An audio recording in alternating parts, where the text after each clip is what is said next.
Seven sisters ইস্যুতে doctor Mohammad Yunus চীনে কথা বলেছেন। এটা সামগ্রিকভাবে বলেছেন যে যে বঙ্গোপসাগর তার সম্ভাবনা এত বেশি, যেহেতু উত্তর পূর্বাঞ্চলীয় 7টা রাজ্য স্থলবেষ্টিত, তাদের ওই সমুদ্র লাগবে। আবার চীনও এটাকে ব্যবহার করতে পারে, অর্থাৎ মানে বাংলাদেশ একটা অর্থনৈতিক হাব তৈরি করতে চায়। তো সেখানে চীনকে আমন্ত্রণ জানাচ্ছে, এটা অন্যায় কোথায়? এবং সেভেন সিস্টার্স যে স্থল বেষ্টিত, পাহাড় স্থল বেষ্টিত, এই ব্যাপারে তো কোনো মানে ভুল নেই। সেই কারণেই তো তারা মংলা ব্যবহার করতে চায় এবং মংলা থেকে তারা সড়ক তৈরি করছে 3-4 হাজার কোটি টাকা ব্যয়, যেটা বাংলাদেশে খুব একটা কাজে লাগছে না। বাংলাদেশ ভূমি দিয়েছে, বাংলাদেশ বিপুল পরিমাণ ভূমি নষ্ট হয়েছে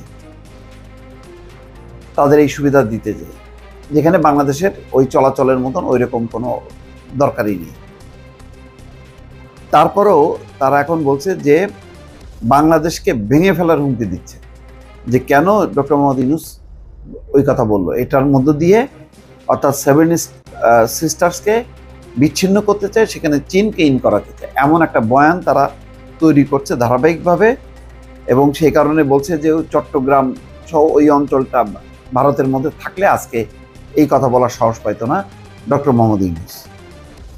এখানে ডক্টর মোহাম্মদ ইউনূসের সেভেন সিস্টার্স নিয়ে করা মন্তব্যকে কেন্দ্র করে ভারতের উত্তর পূর্ব রাজ্যগুলোতে তীব্র প্রতিক্রিয়া সৃষ্টি হয়েছে।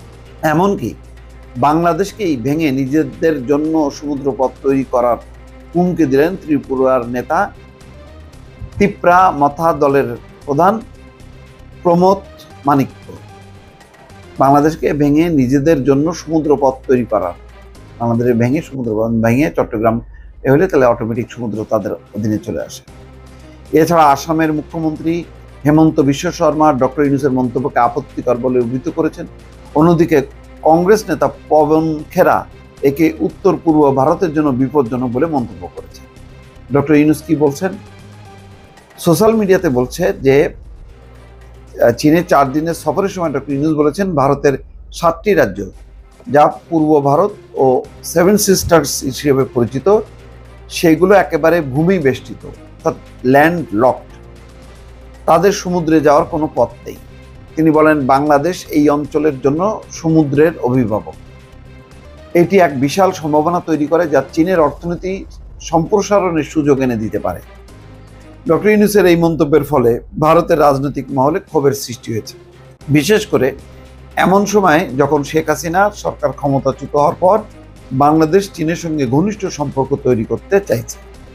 আসামের মুখ্যমন্ত্রীর প্রতিক্রিয়া এবং মুখ্যমন্ত্রী হেমন্ত বিশ্ব শর্মা বলেছেন বাংলাদেশের অন্তর্বর্তী সরকারের এই মন্তব্য খুবই আপত্তিকর এবং নিন্দনীয়।